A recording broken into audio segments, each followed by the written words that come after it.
Nous passons souvent du temps à critiquer, analyser et évaluer ce qui nous entoure, notre travail, nos relations ou même nous-mêmes. Bien que ces moments de réflexion puissent encourager la croissance, il existe une subtile différence entre évaluation et jugement. Les confondre peut entraîner un stress inutile, des relations tendues et des opportunités manquées. Apprendre à distinguer ces deux états d'esprit peut ouvrir des portes vers une meilleure conscience de soi, des connexions plus saines et une vie plus épanouissante. Comprendre la différence entre évaluation et jugement. À première vue, l'évaluation et le jugement peuvent sembler similaires. Les deux impliquent de former une opinion. Cependant, leur intention fondamentale les distingue profondément. L'évaluation est constructive. Elle repose sur la curiosité et la recherche de progrès. Lorsque vous évaluez, vous vous concentrez sur des observations, des faits et des possibilités d'amélioration. C'est une démarche tournée vers l'avenir, visant à mieux décider ou à générer un changement positif. Le jugement, en revanche, est souvent empreint d'émotions et d'accusations implicites. Il donne l'impression d'être définitif, laissant peu de place à l'amélioration.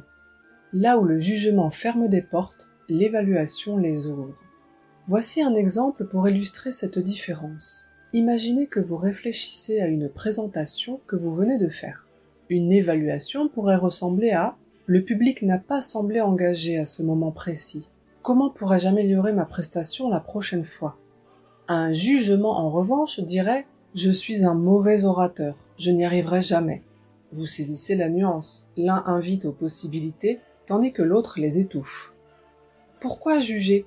Le jugement paraît souvent plus facile que l'évaluation, car il est immédiat et en harmonie avec nos émotions, notamment la peur ou l'insécurité. Il renforce les récits que nous nous racontons, qu'ils concernent nos propres failles ou celles des autres. Par exemple, si quelqu'un vous coupe la route, une pensée de jugement pourrait être « Quel conducteur égoïste !» Si vous luttez avec une tâche au travail, vous pourriez vous juger en pensant « Je ne suis pas assez compétent pour ce poste ». Cette tendance à juger provient souvent d'expériences passées, de conditionnements sociaux ou de nos propres insécurités. Avec le temps, elle devient une habitude, une lentille à travers laquelle nous voyons nos expériences. Malheureusement, cette lentille tend à grossir la négativité et freiner la croissance. Les conséquences du jugement. Adopter un état d'esprit axé sur le jugement peut impacter plusieurs aspects de la vie. Relations tendues. Lorsque nous jugeons les autres, nous créons des barrières au lieu de bâtir une compréhension mutuelle. Par exemple, si un ami annule des plans, le jugement pourrait dire « Il n'accorde aucune valeur à notre amitié ». L'évaluation, elle, pourrait proposer « Il doit être submergé par le travail ». Estime de soi. Le jugement envers soi-même peut éroder l'estime personnelle. Se focaliser sur « je ne suis pas à la hauteur » empêche de reconnaître nos progrès ou d'apprendre de nos erreurs. Opportunité manquée. Le jugement alimente la peur de l'échec. Si vous vous étiquetez comme pas créatif, par exemple, vous pourriez ne jamais essayer ce cours de peinture ou présenter vos idées au travail. Exemple concret, du jugement à l'évaluation. Appliquons ce changement à une situation réelle. Supposons que vous soyez blessé parce qu'un ami proche ne vous a pas rappelé. Voici comment les deux approches pourraient se dérouler. Jugement. Il m'ignore, j'ai probablement fait quelque chose de mal, notre amitié ne compte plus pour lui. Évaluation. Il ne m'a pas répondu en ce moment. Peut-être traverse-t-il une période difficile qui l'empêche de communiquer. Je vais lui envoyer un message bienveillant pour en savoir plus. Voyez comment l'approche évaluative favorise une communication ouverte et compréhensive, plutôt que de sauter à des conclusions hâtives. Ce changement peut renforcer les relations au lieu de les fragiliser. L'effet domino de l'évaluation. Lorsque vous remplacez le jugement par l'évaluation, les bénéfices vont bien au-delà de la croissance personnelle.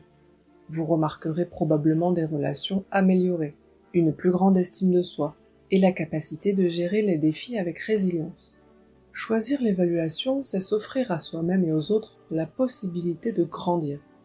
Imaginez regarder en arrière sur votre vie et réaliser que les moments de croissance ne sont pas venus de reproches ou de critiques, mais du simple fait de se demander « Que puis-je apprendre de cela ?»